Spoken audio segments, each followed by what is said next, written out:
Hey there, my name is Rohit Kumar, and today we are going to discuss time series analysis.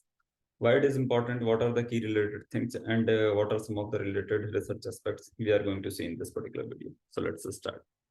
Coming with the basic definition, it is nothing but a way of analyzing the sequence of data points collected over an interval of time. As the term itself is saying, time series analysis means you are going to have a series of time and you are going to analyze the data that is collected over it.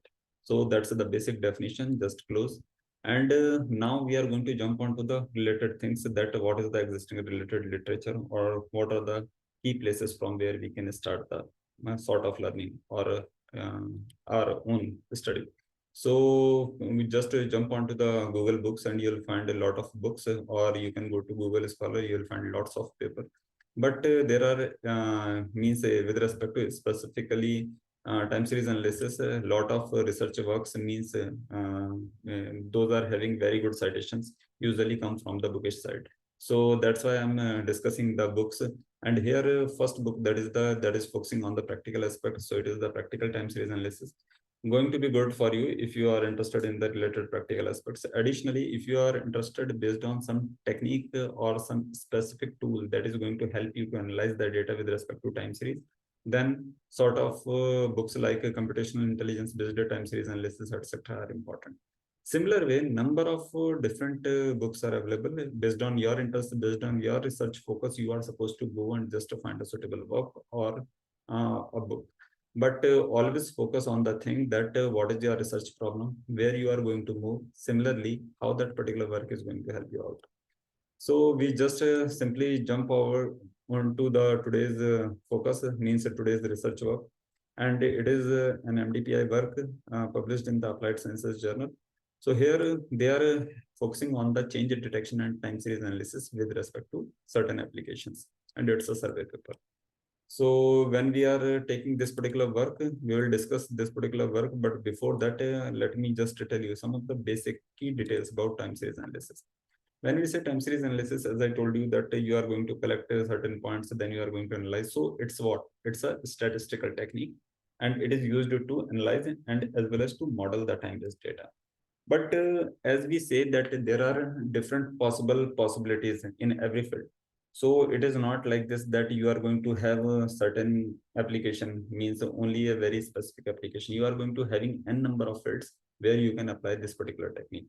Additionally, when you have a specific trend of data over the period of time, that might be very much useful for you. That's why you analyze the time series data. And when you have a specific pattern, then obviously you can make use of that particular pattern just to predict the kind of future. For example, in the stock market, if you are having that certain company share is going to have this particular pattern in future, so it's quite easy to make the profit if you know the pattern in advance. So the time series analysis helps you to identify the underlying patterns, helps you to mine the underlying trends, and it improves the visibility of the futuristic data. So that's why it becomes very much important to stay informed with the help of time series analysis.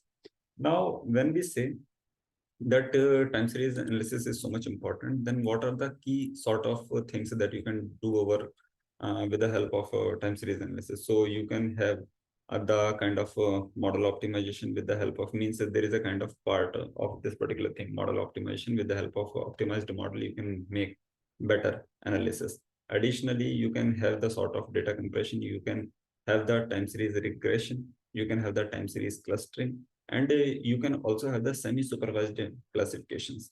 So all these things are possible, and whenever means if you have the sort of noising issues and all those things, so time series denoising is also the kind of concept available.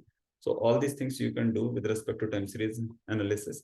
Additionally, number of data sets and models are available with respect to the data set related things. So speech commands, then the ventilation pressure detection, and the physionet challenge, etc. Some of the related data sets. Additionally, the naive classifiers and REST by LSTM. These are some of the related models.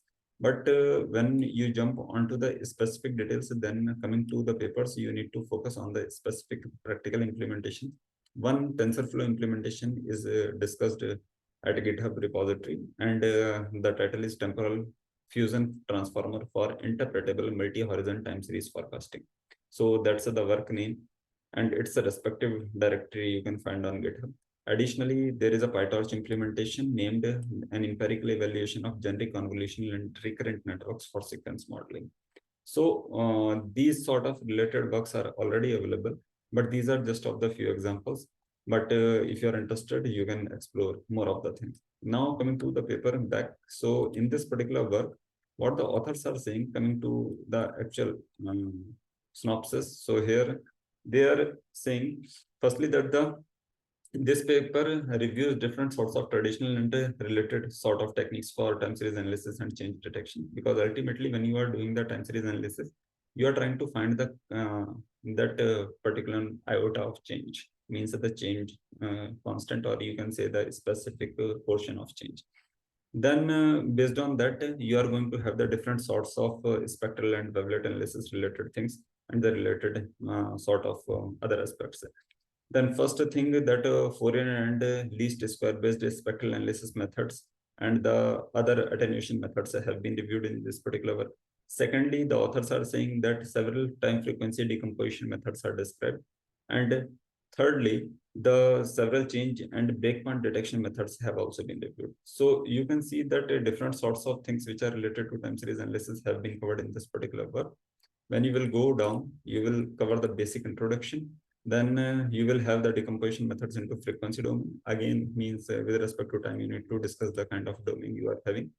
Then you are going to have the specific focus with respect to the decomposition methods into time frequency domain and sort of related techniques.